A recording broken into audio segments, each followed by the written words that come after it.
première visite à l'étranger depuis son investiture en avril dernier. La parole est à vous.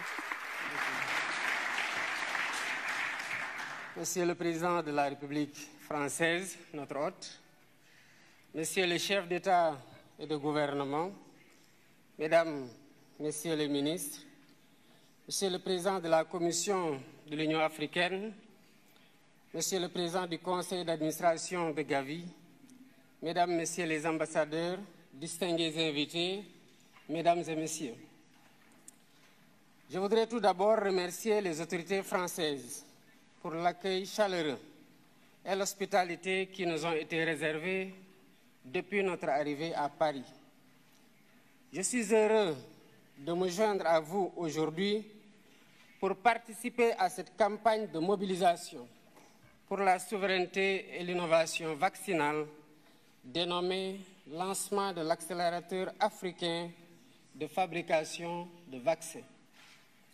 Je félicite vivement les organisateurs de cette rencontre, Gavi, l'Alliance mondiale pour le vaccin, l'Union africaine à travers le Centre de contrôle des vaccins CDC Africa et notre hôte, la France, pour leurs efforts au service de la santé publique. Par ma présence à ce forum, j'ai voulu exprimer mon attachement personnel à la santé et la place qu'elle occupe dans l'action de mon gouvernement.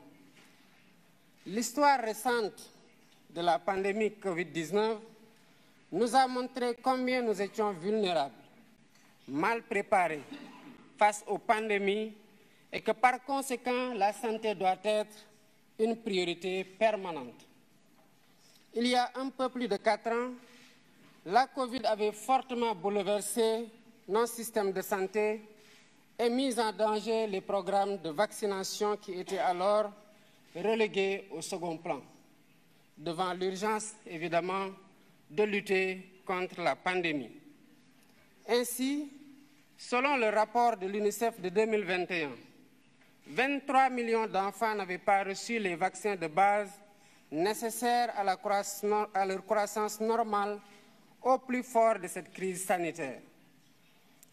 La pandémie avait surtout mis en évidence les disparités structurelles qui existaient déjà entre pays développés et pays en développement en matière de vaccination. Bien que l'Afrique représente environ 20% de la population mondiale, son industrie de vaccins fournit à peine 0,25% de l'offre mondiale. Le continent est encore largement tributaire d'autres régions du monde pour couvrir ses besoins. C'est dire l'immensité de la tâche qui reste à accomplir pour la souveraineté vaccinale de l'Afrique.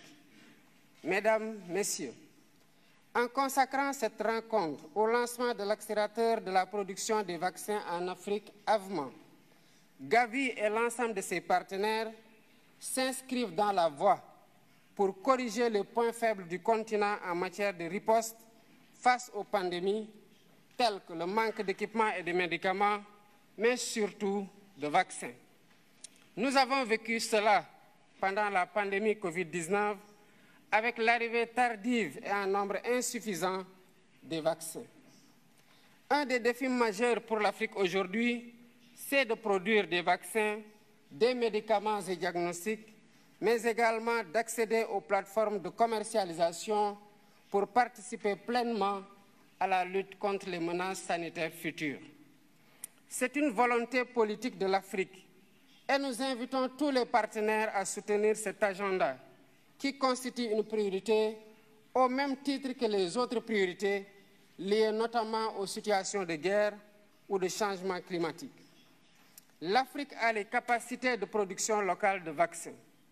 Des pays pionniers s'y sont engagés, dont le Sénégal avec l'Institut Pasteur de Dakar. Je rappelle que cet institut existe au Sénégal depuis un siècle et qu'il a une expérience quasi centenaire dans la fabrication de vaccins. L'Institut Pasteur de Dakar a fabriqué son premier vaccin contre la fièvre jaune en 1937.